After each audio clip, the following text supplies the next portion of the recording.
Good morning. I hope you like the change of music today. And for those who are new, I don't always play music, but I thought I would today. Lovely hymn, if you recognised it, How Great Thou Art, because the theme of today is Consider all the works thy hands have made. And I'm going to begin with reading about all that, well, not all, but I'm going to be reading about what God has made from the Psalms. Psalm 8. O Lord, our Lord, your greatness is seen in all the world. When I look at the sky which you have made, at the moon and the stars which you have set in their places, what is man that you think of him, mere man that you care for him? Yet you made him inferior only to yourself. You crowned him with glory and honor. You appointed him ruler over everything you made. You placed him over all creation, sheep and cattle and all the wild animals too, the birds and the fish and the creatures in the seas. O Lord, our Lord, your greatness is seen in all the world. And one more psalm. Psalm 19. How clearly the sky reveals God's glory. How plainly it shows what he has done. Each day announces it to the following day. Each night repeats it to the next. No speech or word are used. No sound is heard. Yet their message goes out to all the world. It is heard to the ends of the earth. God made a home in the sky for the sun. It comes out in the morning like a happy bridegroom, like an athlete eager to run a race. It starts at one end of the sky and goes across to the other. Nothing can hide from its heat. Yeah, God's wonderful creation, the wonderful world that we have. Last week, we thought about, well, it wasn't last week, it was a few days ago, for those who did hear my last talk. It was about asking questions, being real. I do suggest that if you're watching this video and you haven't watched the first one, do go back and look at the first in this series. It will just help explain a little bit more about what we're looking at today. One of the things we looked at last week and I spoke about was AA, Alcoholics Anonymous, and their 12 steps. We looked at steps 1 about asking questions, but we also thought about, well, very briefly, step 2, which is believing that there's a higher power that we need. Just go back to look at it. We came to believe that a power greater than ours could restore our sanity. It's from asking and looking to seeing God, and often our questions and our difficult questions do come back to the question, is there a God? And does he care for me? Well, I'm going to just read you a couple of verses this morning. The first one I'm going to read is from Hebrews, which is, let's see if I can find it. I didn't mark it, but it doesn't matter. I think I can more or less remember it. It's that he that comes to God must believe that he is, and that he rewards those who diligently seek him. Now, I think I knew the verse without looking it up, but this is Paul saying that to come to God, first of all, you need to believe that God exists. And maybe that's one of the questions that you have today that leads on from the questions that you had last week. How do we know whether God exists? How can we find out about him? The Bible, the church, maybe an Alpha course, maybe YouTube talks like this. But in the readings we had in Psalms, it explains how God can be seen and understood and believe that God exists by looking at creation.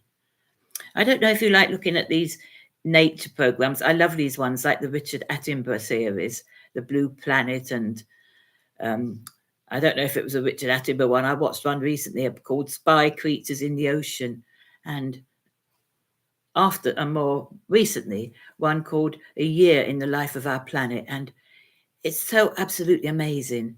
It's so incredible the way in which the whole of nature works and fits together, the beauty of nature, the way in which everything functions, and it's just so incredible and wonderful and marvelous. And when we look at the works of creation, we kind of sense that there's a creator behind this wonderful world. And I just believe that it takes more faith actually to believe that there isn't a God and that everything just happened and we just became this bright intelligence in our brains and everything that's formed just by chance and evolution. But I don't think that really answers the question. We still look to what started this all off in the beginning, and when we start to search, we do end up usually coming to the realization that God exists. I used to look at the stars when I was a teenager. I don't know if you ever did this.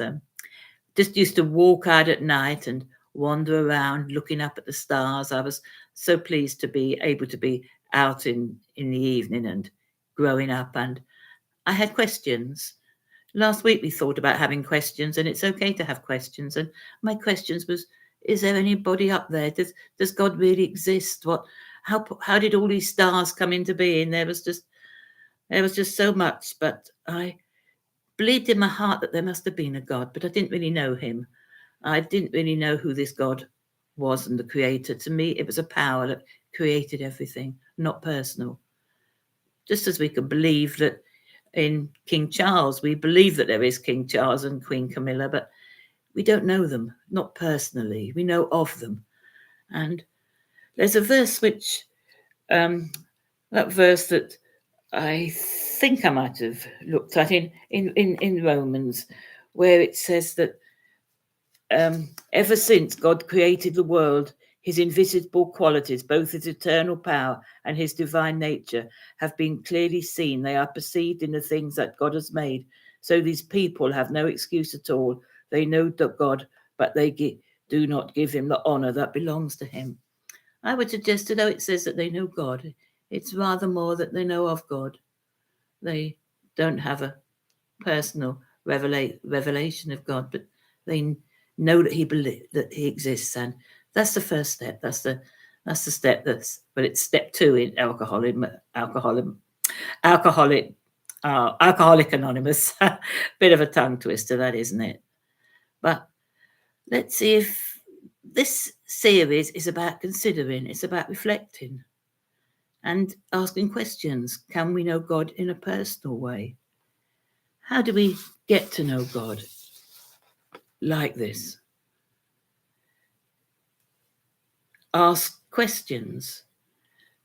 There was a time when I was working at an insurance company in town, and there was a lovely young Asian, I think she was an Indian girl, and she was having this, she was arranged marriage for her by her family, and she was really excited, and she had a photograph of him. She'd never met the man, but she was just so delighted, and I found this very strange, but she was explaining to me how her parents knew her so well. They discussed it with her. They were very, very choosy. They just wanted somebody that would love and care for her, and somebody that was good looking, and I think had it all. And they were really looking for the right person. And we don't have arranged marriages these days, but we do have something called computer dating, and it's a little bit on the same lines of introductions. Sometimes relationships are like this. We get to know somebody in what seems like a kind of arranged way, but at other times some other relationships. You just see somebody like the romantic films, to see somebody across the room and immediately you know and you love them and you believe in them. It's like that with God. Sometimes it's slow. Sometimes we need a bit of an introduction, but sometimes it just happens. Boom. But just thinking about getting to know God and getting into a relationship with God, it kind of reminds me still of what this young woman was saying to me. She was saying, in your culture, you fall in love and then you get married and then it all goes downhill and you fall out of love with one another. In our culture, we don't start with love. We start with getting married, not knowing each other, not being in love with one another. But as the time goes on and we get to know each other, we fall in love and we don't fall out of love again. I think she might have had a little bit of an idealized idea, and I'm sure that it's not all like that. But I hope it was for her. I hope it was a good marriage. But it's not how we begin. It's not how we get introduced to Jesus, whether it and God, whether it's through the Bible, through this talk, through a friend. But it's how we go on, and it starts with what we looked at last week, asking questions. This week, seeking God, looking at creation, looking at the wonderful world that he's made, believing that he exists. And then coming on to how do we get to know God? A little bit like that verse, ask, seek and find. I can't remember it exactly, but I'm going to look at that more next week, because next week we're going to be thinking about consider Jesus, and it's consider how we can get to know God through Jesus. We've asked questions, we've puzzled over things, the meaning of life. We've seen from Alcoholics Anonymous that we need to believe that there's a higher power that can save us. We look at creation, and I encourage you to look at creation and see the hand of God in it. But next week we go on further, and if it's ask, seek, knock, and it's knock. But I won't tell you too much about that. But I say next week, but I might even be talking to you at the end of this week, because I'm cramming in 5 talks into 4 sessions, which is why they're taking a little bit longer than I originally planned. But I hope you don't mind. Anyway, I've loved meeting with you and chatting, and I'll be with you soon. Bye. God bless.